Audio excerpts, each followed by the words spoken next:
How's it going, guys? Paul from Alpha Wrestling Reviews here. Now, I was supposed to be doing this with Sean, but due to family issues, he's not here today. So I'm doing both Raw and SmackDown on my own. I'm equipped with my What Would Scooby Do shirt because, you know, I'm cool. Got my partner here, say hello. Hi. So if you hear a little bit of tapping in the background, that's just her doing some work on her laptop. So apologies for that. It's quite late at night I'm doing this, but hey ho. So we start with Raw, and we are in US Banks Arena, Cincinnati, Ohio.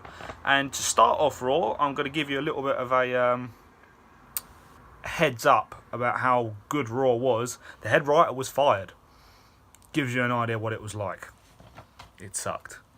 So we start with Vinnie Mac. I've got my notes here, so I'm reading off of these if you keep thinking I'm looking down.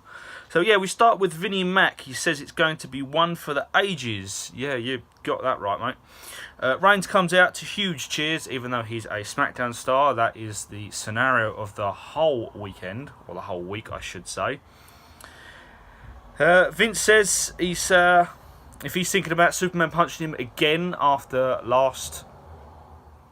two SmackDowns ago, then he can think again. He's going to get retribution on him, basically. He'll get the Cincinnati police to arrest him. Says he's been assigned to SmackDown. What the hell does he think he's doing coming out on Raw? Reigns says he better watch his tone, which got big cheers off of the crowd. He points out that the Authority, when they came out at the end of last year, said that it would be down to the fans, and Vince basically still in charge, and his stupid children. Roman Reigns' words, not mine. He basically points out he's a liar, and he's not going to do what Vince says at all. He's going to do what the WWE Universe say, since it's a new era. So we then move on to Daniel Bryan's music coming out. Again, another SmackDown star. So Bryan Split is basically dead. Bryan basically says he was robbed by Kofi over at Mania. Also, this is the first time we have seen Daniel Bryan since WrestleMania. He had an injury that was undisclosed. Some people are saying it's a concussion. That's Dave Meltzer. But others are saying it's nothing to do with head. It was another injury that he just needed some time off for. I don't know whether we'll ever get the full story on that one. So, he's back. That's all you need to know. And he looks in good shape as well. But yeah, he says he was robbed by Kofi. He's been away in meditation. He wanted to have an intellectual conversation with Vince McMahon. Okay. So he come out to Raw to chat with him in front of everyone else, even though he could have just done it backstage, but I digress. My handwriting is appalling. I wrote Raw out on paper for some reason, and then I've done SmackDown notes on my phone. I don't know why, because my handwriting is just abysmal. So the long story is that Kofi then comes out to huge cheers. He comes out to the New Day music. He then announces that they're going to have a wild card Raw, considering there's 3 SmackDown stars now in the ring in a Raw promo to start Raw. This sort of gives you an idea of what the night's going to be like. So following this, Drew McIntyre then comes out. He starts gloating and raving at Roman. Says that Roman went to SmackDown to get away from Drew, which obviously we all know is complete and utter BS. Vince McMahon then says, "Oh, I know, I'm a genius." Even my partner, who doesn't even watch wrestling, laughed at this one. So basically, he says, "I'm a genius. I'm going to make something called the Wild Card Rule. I'm going to have 3 members of SmackDown come over to Raw," which they're already bloody there, "and we're going to have 3 members of Raw go over to SmackDown on Tuesday." He announces also a WrestleMania rematch, but he then makes another one. First one is Daniel Bryan. No, sorry, I'm going to save that one. First one is Drew McIntyre versus Roman Reigns in a WrestleMania rematch. The second one was for the WWE Championship. Daniel Bryan versus Kofi Kingston for the WWE Championship in the main event of Raw. So, 2 SmackDown guys going for the SmackDown World Championship in the Raw main event.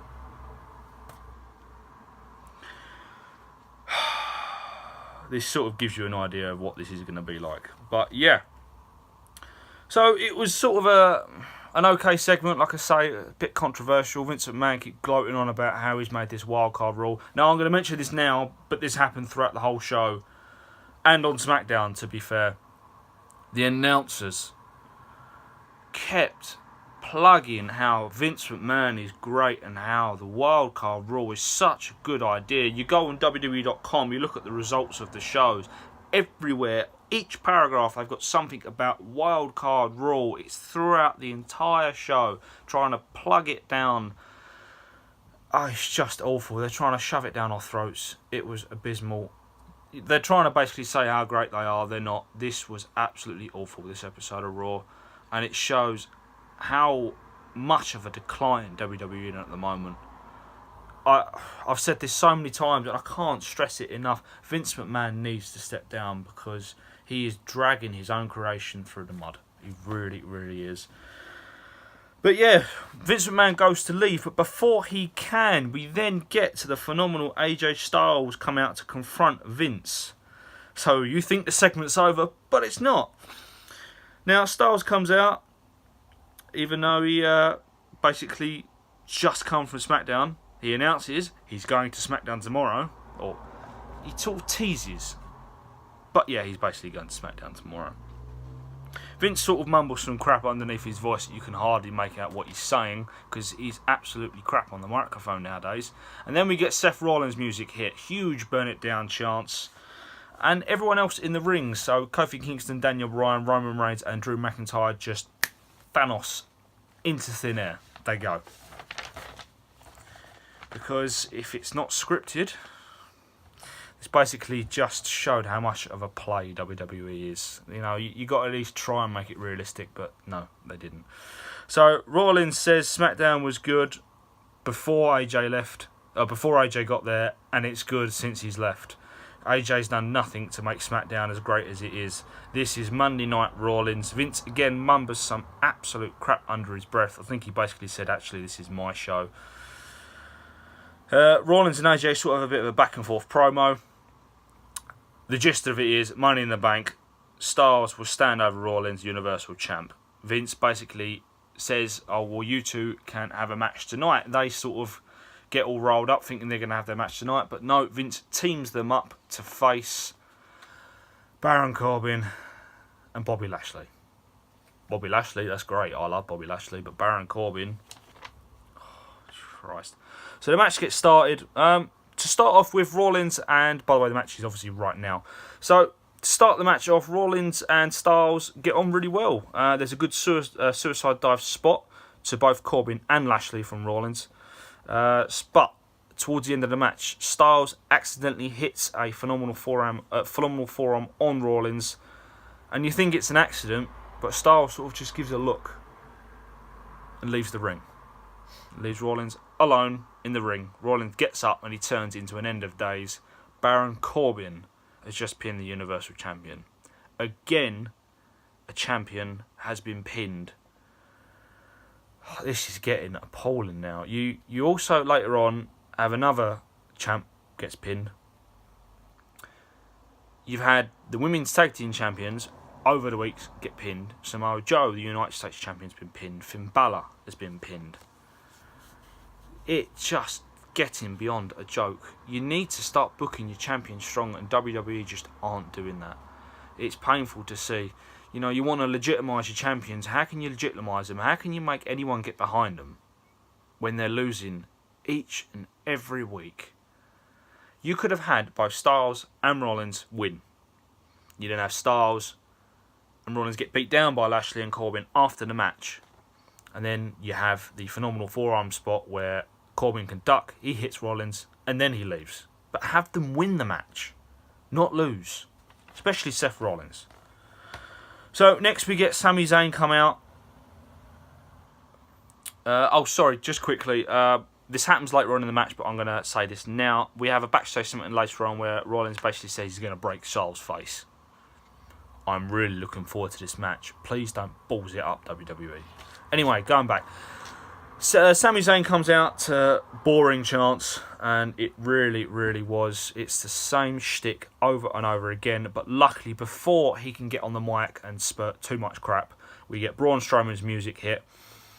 Sammy basically looks like he's going to square up to him, but the moment that Strowman starts running towards the ring, he runs out, jumps over the barrier into the crowd. Strowman jumps over the other barrier and they sort of meet in the middle. Zayn runs to the back. They run through sort of the backstage arena. He's just Zayn's trying to throw stuff at Strowman just to try and slow him down. He sort of gets to like a garage fence and he tries to crawl underneath, but Strowman grabs him by the leg. And then just to add a bit more BS to the segment, Strowman picks up Zayn and throws him into a dumpster. And a conveniently placed dumpster lorry picks up the garbage bin straight away and puts it in the truck. So Zayn's basically been left out for the trash. That's not burying someone. I don't know what is. But it gets worse. You'll see on my SmackDown review later on. And yeah, Strowman just leaves. I actually put in my notes here, WTF was this? It was god-awful. Absolutely god-awful. So we then have the Lucha House Party for the next segment in the ring versus a load of jobbers. Now, the jobbers do not get a single bit of offense in. The match lasted a minute, if that. We have a Salita del Sol, Metalik hits a top rope elbow drop, and then we have the shooting star from Lince Dorado for the win. I'm thinking, War Raiders are going to come out next and they're going to beat them down like they did last week. No, that was it. End of the segment. What was the point? There was none at all. Absolutely none. So I'm not really happy about that. After this, we get Joe and Dominic in a segment. Now, Dominic is seen backstage with Rey Mysterio. Dominic goes to get Rey some water while Rey goes into his locker room. And he's then confronted by Samoa Joe, who comes out of nowhere and basically tries to intimidate him. Dominic has, from WWE News, signed a contract with WWE. So I think my idea of what's going to be happening very, very soon is going to come to fruition. I think we are eventually going to see Dominic versus Rey Mysterio. Possibly a tag team at the start. Maybe Dominic turns on Rey at WrestleMania. We have Dominic versus Rey at next Mania. I would love to see that. You have them sort of team up. Maybe have a run with the tag team championships. They could be the team to dethrone War Raiders. Hopefully War Raiders win the belts. And then they go on a nice little long feud. One costs the other. Dominic possibly turns heel. Nice little bit of momentum for the young lad. His dad puts him over at Mania. He's set. He's absolutely set. Maybe even retires Rey. We don't know. But if anyone's going to retire Mysterio, now that Dominic's quite possibly an active competitor in WWE, who better? Who better? So, yeah, that was it basically. We then have no entrance. We just go straight into the Robert Roode versus Ricochet match. Now, it was for Ricochet's Money in the Bank spot, the ladder match spot. To be fair, the match wasn't bad. It wasn't great, wasn't bad. Both the competitors in the match are good talents, they're good workers, so you know what you're getting. But the way it was booked, again, was awful. And the crowd just went silent, which was quite a common thing throughout this show. So it was quite a boring spot to finish it, really. Roode was up on the turnbuckle with Ricochet, sort of going for a superplex. And Ricochet knocks him down. I'm thinking Roode's going to move out of the way, but no. Ricochet connects with a 630 and gets the win. Now, here's my problem with this. 2 weeks ago, they had a match. Ricochet lost that. I wasn't a big fan on that, considering Ricochet needs to be pushed.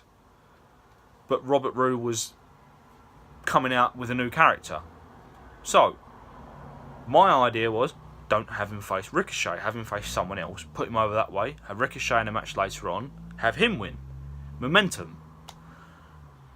But he didn't. Ricochet lost. So, I bit my lip, got on with it. I thought, okay, well, they're pushing Robert Roode. He's going to be a new character. They're going to give him a nice little push. Okay, fair enough. 2 weeks later, match again, Roode loses. Why? You completely undo everything. Ricochet's lost 2 weeks ago. Now, just puts him down. Roode's lost this week. Again, puts him down.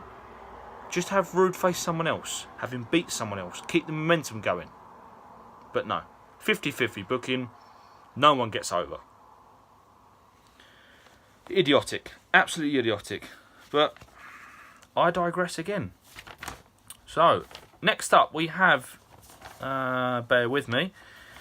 We have the women's segment. So we have Lacey Evans again against a jobber. Her name was Ali Katrina. And for some random reason, we had Alexa Bliss, Dana Brooke, Naomi and Natalia just standing there. All participants of the women's ladder match for the Raw side. Match, again, doesn't go a minute. Now, my problem with this. Out of nowhere, we got a women's rights. But there was no setup for it. There was no over-exaggeration for the punch. It just looked like a straight right hand. Even Michael Cole thought it was just a right hand. And she pinned her off of it. This is why I don't like striking finishes, like the women's rights, like the WMD from Big Show, being a finisher. A super kick's different, unless you're the Usos. A super kick's different. You know, you get more of a setup for it. It can come out of nowhere, but you know it's a big move, because you don't stand there super kicking everyone as a standard move, but a punch you do. I don't like it. The move that she won with 2 weeks ago, that sort of weird rotation moonsault, that was great. Use that as a finisher. Don't use the women's rights as a finisher. But, I know I say it a lot, I digress. Again, the crowd are just, they're so done at this point. They had enough. You could hear a pin drop. And also, there was replays after the match was won. They showed how she won the match. You see her full-on clock this poor Ali woman, and her jaw just rattles. She stiffs her, and it looked painful as hell. Don't want to be doing that. You don't want to become a Nia Jax 2.0. You love Nia Jax, don't you? Cunt. Oh.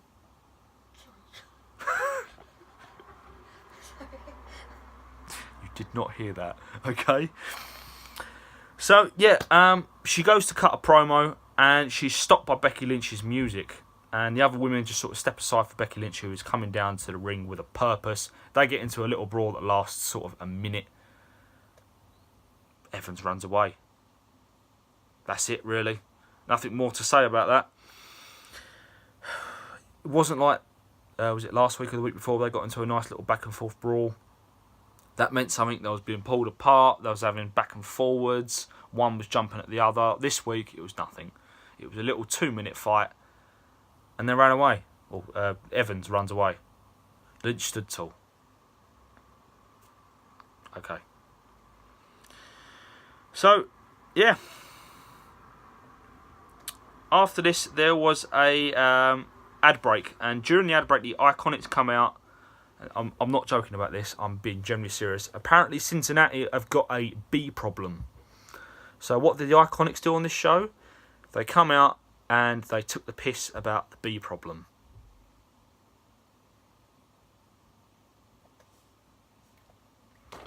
Now, I'm not going to stand here and I'm not going to comment on every person coming out during ad breaks during both Raw and SmackDown, but it seemed like almost every segment they had pointless promos from people. There was one from Buddy Murphy during an Ali match. Again, I'll get into that in detail. He came out on SmackDown, made a pointless promo, left. Completely off camera. It's on WWE exclusive videos on their YouTube channel. What's the point? There's no point at all. I move on. Next we had the War Raiders versus Hawkins and Ryder in a non-title match. Again, tag team champions. This is what I commented on earlier. Tag team champions lost. Didn't really put up much of a fight. At the start, both Hawkins and Ryder sort of started beating down Ivar. That lasted a matter of seconds. Hawkins gets taken out on the outside. The Viking experience to Ryder when they cut him off and have him in the ring on his own. They pin him. Match lasted about 5 minutes. It just frustrates me. It really, really frustrates me. The tag champs have lost again. Why not just save this for the pay-per-view? Have them decimate another tag team. Not the tag champs. But they did. So we're probably going to have a rematch for the belts on the pre-show at Money in the Bank. It's going to be near enough the same match. Booking awful. So, next up, we have the Bray Wyatt promo segment. The Fire Funhouse. Oh, I can never say that first time. Fly Funhouse. Yeah. Now, I, again, cannot explain in detail how wacky and weird this was. All I'm going to tell you is there was a murder on the promo. Go watch it. Poor old... What was his name? The rabbit basically gets eaten by the buzzard. And you just see the rabbit's face being held by Bray Wyatt. Boy, this was creepy. Very, very weird. If any children go to watch it thinking it's some sort of child's program, they're going to have nightmares. I'm just going to move on. So, we then had the Roman Reigns versus Drew McIntyre match. And finally, the crowd wake up for Roman Reigns. He is generally over. But there's a problem. News lately is that with this wildcard rule, they're going to be pushing this every week. And Roman Reigns is going to be on both Raw and SmackDown. They never learn. They're going to push him down our throats again. And sure enough, yes, I know the man has had cancer. But sure enough, the crowd will eventually turn on him again. They will just turn on him. You've got him over finally after 4 years of trying to push him. 5 years. Trying to push him as a solo star. You've finally got this guy over. Just leave him on SmackDown. And don't put him in a world title feud for now. Leave it for someone else.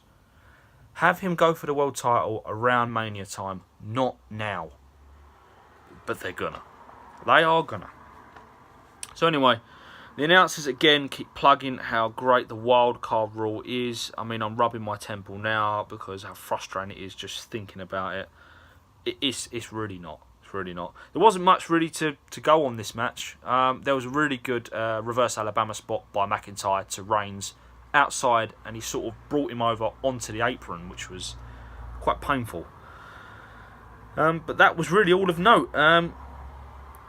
McIntyre gets hit with a mid-air Superman punch. He jumps off the top rope and Reigns caught him with a Superman punch. He then, later on in the match, gets a spear of McIntyre, goes to go for the cover, but Shane McMahon, again SmackDown, and Elias, again SmackDown, come into the ring. They beat down Reigns. Reigns wins by disqualification. They carry on beating him down, but then out of nowhere we get The Miz, who's finally a Raw star, come out, chase Shane McMahon away with a steel chair. But the downside is Roman Reigns, who's already taken damage, gets picked up by Elias and gets a Claymore from Drew McIntyre. Sort of to keep McIntyre strong, I suppose. But Miz basically later on chases Shane to the back. We then have Charlie Caruso with about 20 camera people following him to the outside. She tries to get something off of Shane. He's having none of it. He's just ignoring her. Tries to get into a limo. And Miz attacks from behind. Shane, because he's the best in the world, no sells chair shots. Yep, no sells chair shots. Fights back Miz, because he's the best in the world, even though Miz has a chair. We get the potato punches of doom, and then he finally kicks Miz straight in the nuts. And runs with his tail between his legs, jumps in the limo, and drives away. That is the end of that segment. It's really weird. Really, really weird. Next up. This, I know, annoyed Sean a lot. We have the Revival going to face the Club, but the match doesn't happen because we have the cheeky Usos in a backstage segment.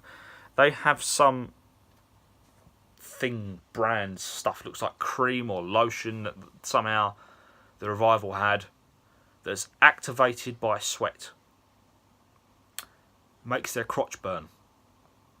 And because they're in the ring, it conveniently started the moment the Usos pointed it out. They then take their jackets off, start doing the towel dance between their legs. One sits on the floor and starts moving along like he's got worms, like dogs do. It was honestly, it was appalling. It was so childish and boring and painful to watch. The Usos then turn around and say, "Here you go, we have some water for you." They give them the water.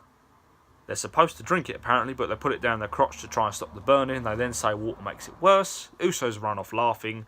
Revival look like they want to die. Not because they're burning, because they don't want to be there. WWE are just burying the Usos, just burying the Revival. I just don't want to watch it. I don't want to watch it. If they're going to do this to Revival and kill their credibility, just stop having them on TV. Please. Pretty please, Vince. For once. Just listen to the fans. I digress. That is now my catchphrase. Next up, we had a backstage segment with Vince McMahon. Now, he's on the phone to someone, we don't know who that is, and basically says, yeah, you can have 3 Raw stars, because we've had 3 SmackDown stars here. Elias apparently doesn't count, and Shane apparently doesn't count. But then Lars Sullivan comes in, intimidates Vince. Vince gives the, oh no, I just crap my pants look, and says, oh no, actually you can have 4 stars tomorrow, because Lars Sullivan is staring him down. Basically means Lars Sullivan's going to be on Raw tonight again. And he is. Because I love Lars. No Way Jose, another one that I can't stand. He's in the ring for some random reason. Lars Sullivan comes out, beats down the entire conga line. No Way Jose tries to get some offense back in. You can tell by the joy in my voice how much I love this segment.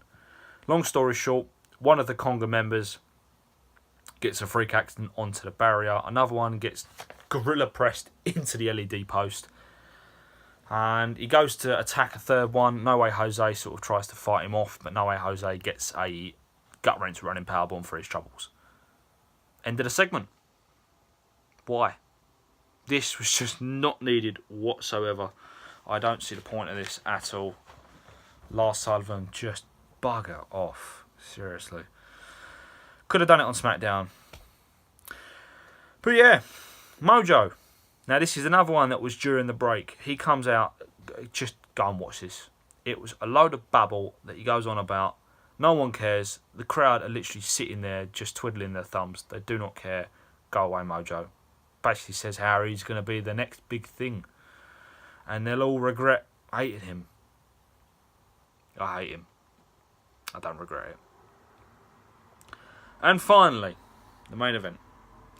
We have Daniel Bryan versus Kofi Kingston for the WWE Championship. Crowd sort of make noise for this. There's Let's Go Kofi chants. There was a good sort of tiger bomb into an armbar spot. It's pretty good. He sort of brings him up for the tiger bomb, but as he comes down, Bryan brings Kofi straight into the armbar. The LeBell Lock gets countered. They crossbody each other.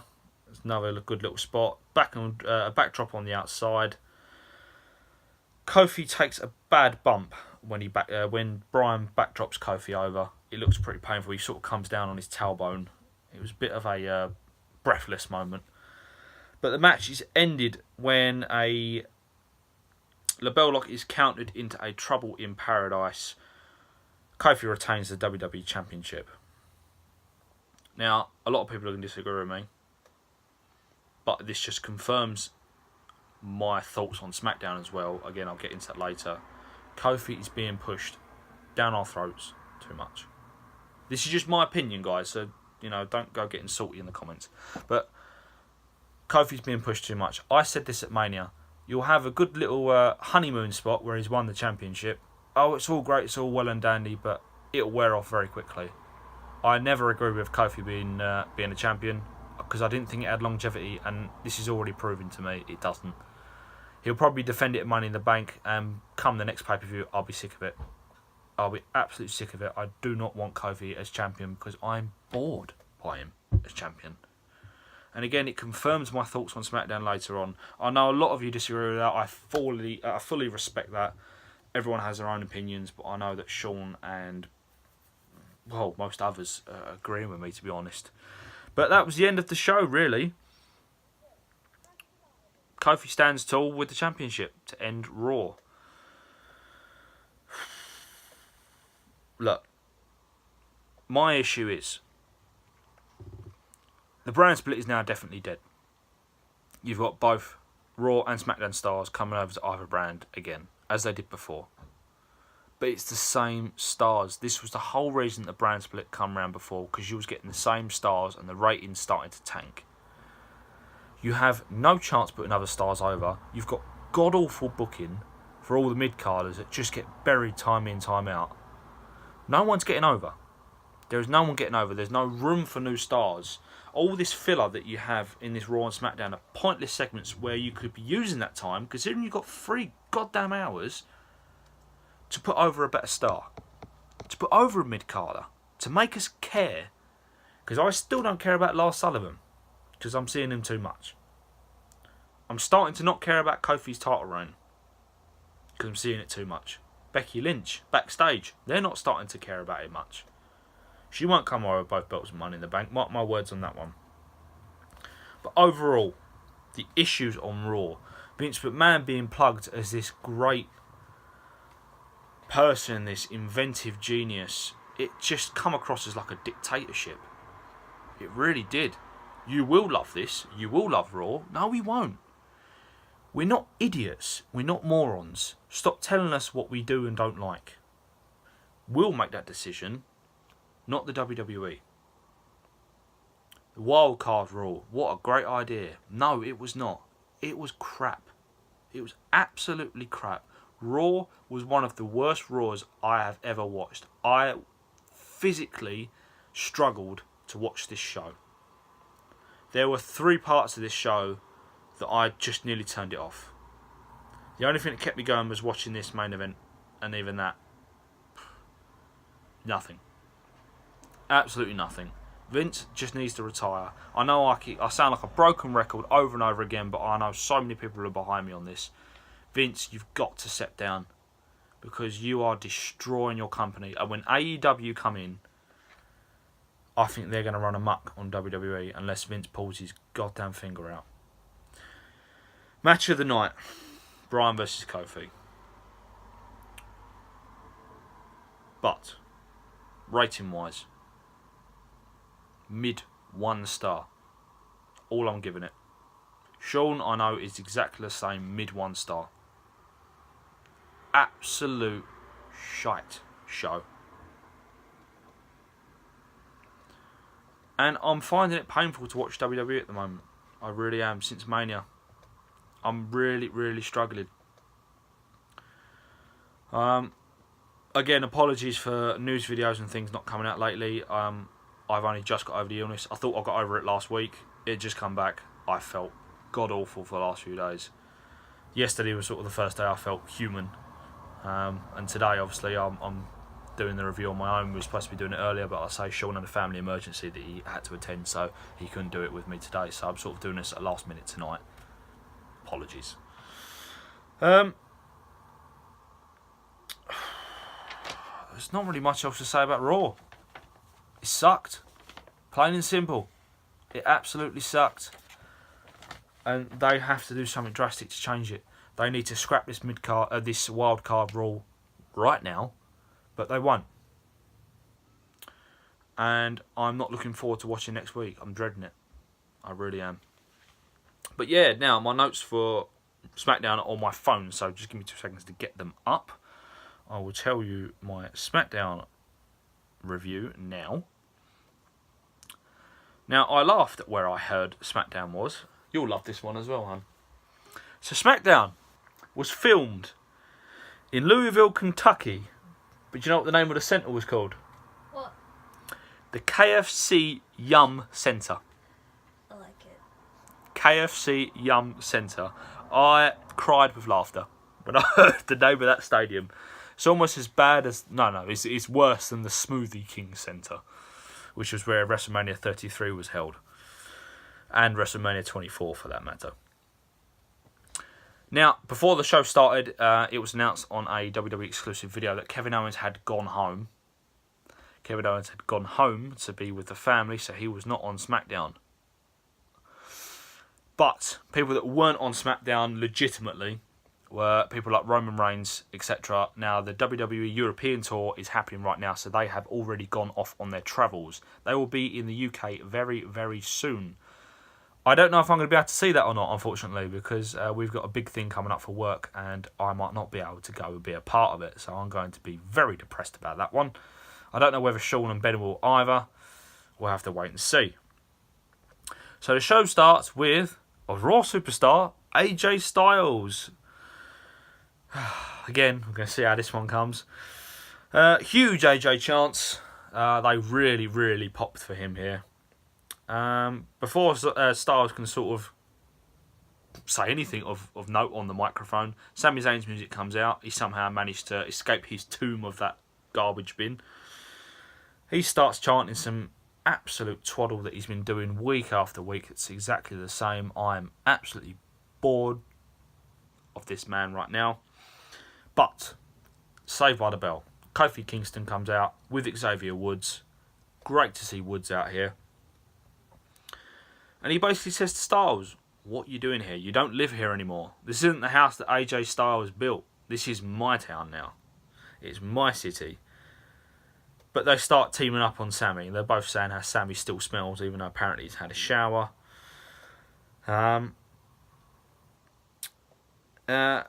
He basically turns around because Styles and Kofi keep going back and forward, saying how they want to have a championship match. Kofi stands up and says he's going to be a fighting champion. He's going to defend the belt tonight. Again, pushed too much. But Zayn turns around and says he's the one that deserves the WWE Championship match. That made me laugh, considering Zayn has been back now since night after WrestleMania, has not won a single match yet. I think he's actually only been in one match before tonight. And he hadn't had a match. He had not competed since Money in the Bank 2018, which was in June last year. He lost to Bobby Lashley, and he'd been out that whole time after having double shoulder surgery, which he lost that match as well. So Sami Zayn hasn't actually won a match in almost a year, yet apparently he deserves the WWE Championship match. Again, the man that got buried, literally buried, in trash inside a dumpster less than 24 hours earlier. Figure that one out. So yeah, they go back and forward. He says he's going to defend the championship against one of them. It's announced he's going to defend it against both in a triple threat match in the main event. Now again, WWE title on the line. My issues with this: too much of a special thing. That said special thing stops being special. If you keep having WWE Championship match week after week after week, when you start having it on pay-per-views, it's not important anymore. Now, the Intercontinental Championship and the United States Championship are different. They're mid-card titles. John Cena, what he was doing back in 2015, that was great. They're the workhorse championships. I wouldn't mind seeing them. But the world titles are different. There's things that should be held for pay-per-views. The odd one here and there on a SmackDown and a Raw, that's fine. I've not got a problem with that. But when you're doing it week after week and you're pushing Kofi down our throats too much, Harry's this great champion, after the way you've been booking everything lately, what you're going to tell us, we're going to react the opposite way. So soon enough, we're going to start rebelling against Kofi. I know a lot of people are behind him at the moment, but it will die out. And it will die out a lot quicker the more you push. But I'll move on. So, like I said earlier on in the Raw review, before the match started, Ali had come out during the break. And this was where Buddy Murphy basically come out and challenged him for a match down the line. Doesn't specify where, just says down the line. And leaves. Bye, Buddy. But Ali's in the ring. Andrade comes out with Zelina Vega. They have a little bit of a promo, just dissing Ali, basically. They get into a nice little match, but it was a short match. Zelina was distracting Ali. Now, when they was outside, Ali went to jump off the barrier, but Zelina distracted him, and Ali Andrade sort of sweeps his legs off the barrier. He crashes and burns. It looked quite painful. There was a great Spanish fly from the pair of them. Ali hits Andrade with one. Both of them sell it brilliantly. But before Ali can capitalise, Orton comes in, kicks Ali first, so Ali wins the match officially by disqualification.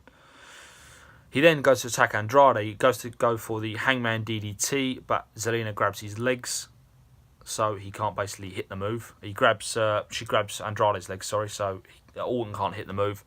Ali comes back getting some offense on Orton, but Orton then hits a pop-up RKO on Ali. Sold great. Andrade, by this point, though, has climbed up to the turnbuckle. He jumps off, but turns straight into a mid-air RKO. Great sell again. Orton stands tall, stares up at the briefcase that has been up above the ring, suspended the whole time. It's just setting up the Money in the Bank match, really. But no complaints. Short but sweet. So I didn't have a problem with this one. This wasn't too bad, this. We then had a black promo.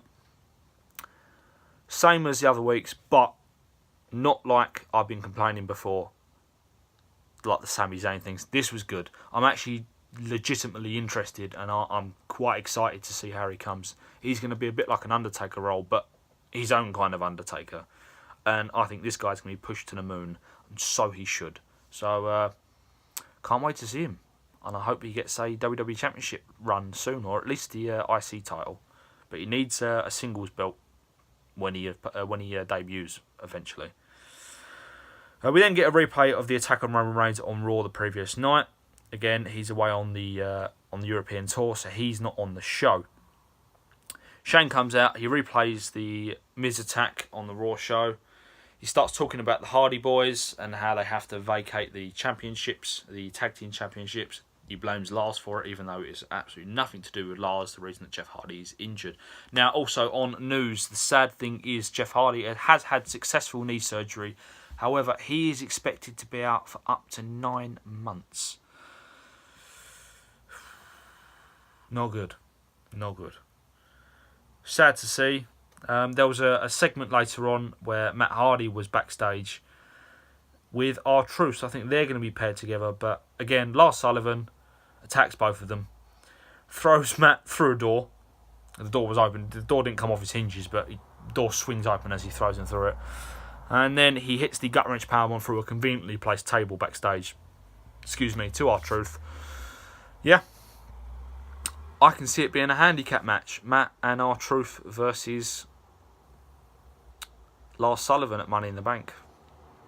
And they're going to get buried. I think it's going to be a similar thing to when Rusev debuted and we had Xavier Woods before he became part of the New Day team with R-Truth. And Rusev decimated the pair of them when he was still on his undefeated run. So yeah. He then says that he needs legitimate champions. And there's only 2 people that come to mind. So he calls out Daniel Bryan and Rowan, formerly Eric Rowan. And he was literally just going to hand them the belts. Thank God he didn't. We then get the Usos come out, who again have just gone to Raw. But they're coming out on SmackDown. And they say that no one should ever be given the championships, the prestige of the belts. They should be earned. He says, the New Day earned the belts. The Bar earned the belts. Who else did he say? He obviously said the Usos earned the belts. He said another team as well, but I can't remember. Oh, the Hardy Boys, sorry, earned the belts. And he turns around and he says, even you, Shane, earned the belts. Quite a fair point. So Shane McMahon agrees and says, okay then, there'll be a match right now for the WWE SmackDown Tag Team Championships. Bryan and Rowan versus the Usos. But, again, here is my problem. The Usos have just gone to Raw. You know that they are not going to win the belts. It'd make no sense. Why couldn't you have had Heavy Machinery come out? Challenge them for the championships. They could have lost. But no, they have the Usos who are on Raw, who you knew was never going to win, come out and face them. Now, Heavy Machinery could have lost. Yeah, it might have affected momentum a little bit, but there still could have been that little bit of doubt in their mind as, what if? Whereas the Usos, for me, there was none. I knew from the start they were never, ever going to win this match. Daniel Bryan and Ryan were going to win it the whole time. The thing that did make me laugh, the Usos compared Bryan and Rowan to SpongeBob and Patrick, which did make me laugh, and Beavis and Butthead. But yeah, again, I digress. So, to be fair, this match was really good. I can't knock this match. They really, really pushed Rowan strong in this. I think he is going to be getting a big push in this match. So, just to go over short and brief of what the match was. Bryan kicks out of a super kick. Jimmy goes for a splash. Bryan gets the knees up. He then puts him in the label lock. It's counted into a near fall roll up from the label lock. Bryan gets up into another super kick. We then get 10,000 super kicks to bloody Eric Rowan. Finally, a double super kick to Rowan. And then an Uso splash from, I think, Jimmy. And I thought that they'd won the match here. Now, I know everything I just said there is just contradicting what I'm about to say. This was the best near fall I've seen in a while. Even the crowd, they all chanted the 3 because they thought he had it. But no, Rowan kicks out. He absolutely, it just, wow. Fair play, fair play. But yeah, we then had another super kick to Bryan, who was on the apron. Rowan, they crop the ropes down. Rowan falls to the outside when he sort of goes to attack one of the Usos. They then go for a double suicide dive on Rowan. Rowan catches their momentum. He stops them dead. He throws one of the Usos into Daniel Bryan on the outside, who hits one of his running knee, the Bushel Iron Knee or whatever it's called. Then gets back in the ring. Rowan gets hit with yet another super kick. Bryan again gets hit with another super kick on the apron. And Jay, this is by the way, goes for another super kick on Rowan. No, I'm not kidding. Rowan catches him, throws him round, grabs him with the Iron Claw, hits it. 1, 2, 3. Rowan and Daniel Bryan are the SmackDown Tag Team Champions. Rowan looks so strong. I've got no problem with who the champions are. Like I say, it was just who they won against. The match was great, don't get me wrong, but in the long run, the booking decision was a bit naff. But I'm happy with Bryan and Rowan being SmackDown Tag Champs. Hardys aren't going to be around for a while. I think Harper and Rowan will be good. I think Bryan and Rowan will be good with it, to be honest. Bryan's going to be away from the WWE title picture for a while Owens is there. Why not? I'm interested to see where it goes, to be honest. So Shane stays in the ring for some reason for the next scene. He goes to hand Bryan and Rowan the titles. They leave. We then have, after the break, the men's Money in the Bank contract, the green one, which I think is disgusting, and then the women's briefcase, which is the white one, which is quite nice, both on podiums on velvet cloth. Shane starts to talk. Before he could finish his sentence, Miz comes from behind, attacks him with a chair. Raw Superstar on SmackDown. He chases him to the back, and he chases him up to the ramp, to the entrance ramp, and the B team come out of nowhere to basically try and stop him from attacking Shane. Miz fights off the B team, to be fair, but Shane comes from the back again and hits Miz with a steel chair. I did just say something incorrectly there. Miz does not attack Shane with a chair, he just attacks him from behind, standard fists. But Shane comes from behind when they're up on the entrance ramp and attacks him with a chair. Miz actually sells them, unlike Shane. And Shane stands tall, goes to the back, because, it's Shane McMahon. But I'm looking forward to this steel cage match. I think it'll be good. Miz needs to win, but it'll be good. Bryan and Rowan are backstage celebrating their tag title win, and we get Heavy Machinery come into the picture. Basically congratulate them. Looks like this is their next match. Money in the Bank, I reckon. I'm not a big fan of it. I'll be alright if it was on SmackDown, like I said before, but I'm not a fan of Heavy Machinery. I like Otis, but I think Tucker's just boring as hell. So yeah, that's it. We then have Ember Moon and Carmella next, with Carmella's brand new hair versus Fire and Desire of Sonya Deville and Mandy Rose. Match goes about 3 minutes. The match end, there was a suicide dive. Carmella gets taken out. There was a suicide dive by Moon to Deville, but as Moon is getting up, she turns it into the bicycle knee by Rose. Rose throws it back in the ring, hits the bed of roses for the win on Ember Moon. I understand why Rose is getting the pin, because obviously they're trying to book her to be big for the Money in the Bank, but still, this match could have been better, and it wasn't. It was boring, and that literally was all the women did on the show. There was nothing else, which I thought was a bit poor, to be fair. But moving on. So this was where we had the R-Truth and Matt Hardy segment. By the way, backstage, they just showed it. Lars Sullivan attacked him, laid him out. And then finally, we come to the main event. We have the triple threat match. AJ Styles versus Daniel Bryan. AJ Styles versus Sami Zayn versus WWE Champion Kofi Kingston for the championship.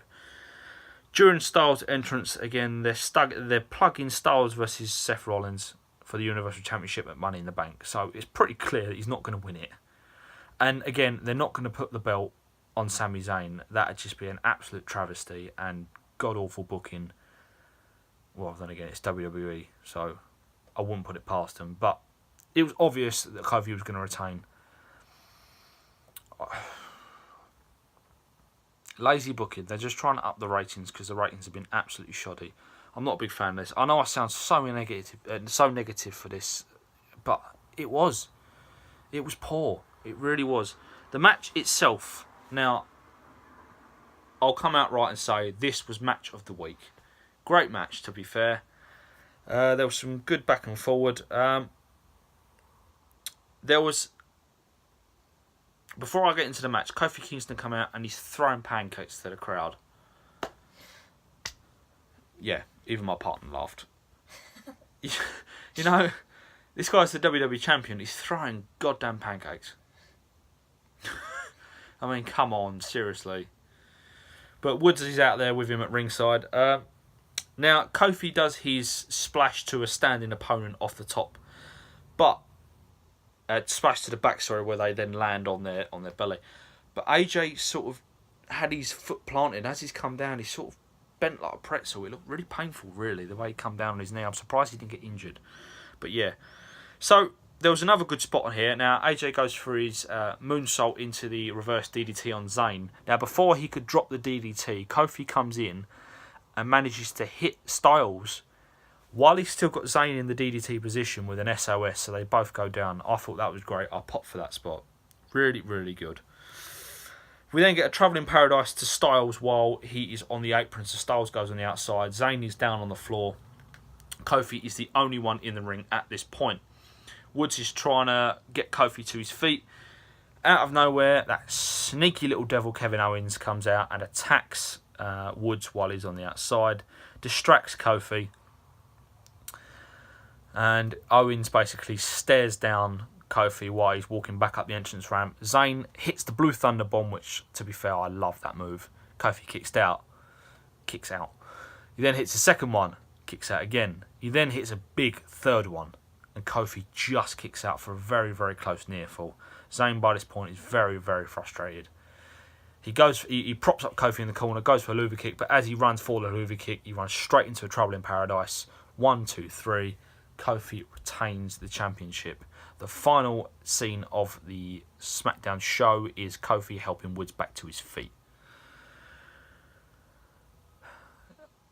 I've said my piece on the booking. I've said what I thought on Raw. I've said majority of what I think on SmackDown. Again, I think SmackDown was pretty poor. This match was good. It sort of saved SmackDown a little bit. Still an absolutely god-awful Raw and SmackDown on average. For me, this was a mid 2 stars. That's probably me being generous. SmackDown wins overall in the SmackDown vs Raw. Match of the week, like I said, was the Triple Threat WWE Championship. I just think the wildcard rule is going to ruin the upcoming weeks. It really is. Raw ratings did actually rise for the wildcard rule announcement, but I think next week they'll tank again when they realise that it's absolutely nothing. So I'm just going to go into a bit of news now. Now, some of this is a little bit old. Like I said, I've been ill, guys, so I've not been able to put up any videos. So some of this is new, some of this is old. I'm going to tell you now. Killian Dane is going to NXT. I'm looking forward to seeing that one. He will flourish there. Like I said about, I think it was 2 videos ago, I think I talked about it with Sean. This is probably a promotion for him. It's like Leo Rush. He's going down to NXT again, apparently. They do not want Leo Rush on Raw anymore. It's probably a promotion, the way that they're getting booked on the main show. Keep him away from Vince McMahon. Killian Dane will be a monster. And I'd like to see him being pushed for the NXT Championship. As a heel. Be good as a heel. Next up, WWE apparently, take this one with a pinch of salt, guys. I don't know whether I believe this one myself. WWE are apparently trying to secretly sign CM Punk back. They've been trying for a while. Whether that's been to any avail or not, I don't know. But yeah, they've been trying it already. As I stated earlier on, also, next is WWE are souring on Becky Lynch's run. They're already getting bored. They realise that it's wearing off. They've got no one to blame but themselves, to be honest. They're planning big changes at Money in the Bank, apparently. So, like I said, I don't see Lynch walking out with both belts. Knowing WWE, they'll take both of them off of her. I hope they don't. I hope she keeps the SmackDown Championship and she loses the Raw. Well, she will probably lose the Raw to Evans. But I don't want Charlotte holding the championship. I really, really don't. Next. Now, it was announced that Brock Lesnar has officially announced his retirement from MMA. He will not be returning to UFC. Looks like he'll probably be re-signing with WWE for an extended contract. The rumour is that he actually was drug tested by USADA only a few weeks before his retirement announcement. Take that how you will. I think we all sort of know the implications of that one. But yeah. Also, next, WWE are changing Lars Sullivan's moveset. Now, I pointed out a few weeks ago that he has stopped using that diving headbutt. That is apparently on purpose. They do not want him using that move unless it's for special occasions. Now, we all know the story of Chris Benoit, how he sadly sort of went insane, really. The amount of times he was using the move, which was a big contribution to why he had so many head injuries and concussions. And sadly, Chris Benoit obviously killed his wife and child before committing suicide. Harley Race, the inventor of the diving headbutt, has come out right and stated that he wishes that he never ever invented the move. Dynamite Kid, another one that used the move, caused serious injuries throughout his career before he passed away. I don't like the move myself. Daniel Bryan's another one that uses the move. I hope he stops using that, considering his concussion injuries and his concussion history. Just ban it. You know, you ban the pile driver, you ban all these other moves, you ban chair shots to the head. Ban the diving headbutt. Plain and simple. The gut wrench powerbomb, the running gut wrench powerbomb Lars Sullivan has right now, which apparently is going to be his main move, I think it's a better looking move anyway. So I'd be interested to see how WWE do that with future talent, whether they'll allow them to do it. If they bring in, say, an indie star that has that as their finisher, I can't think of any off the top of my head right now, whether they'll stop them using those sort of moves. I think it's the right idea. I think it's the right call. We'll have to wait and see. Next up, Vince McMahon, again, just going back to how god-awful he is. He does not allow things to have time to see if they work. He apparently has already soured on the pairing of Drake Maverick and EC3. He split them up.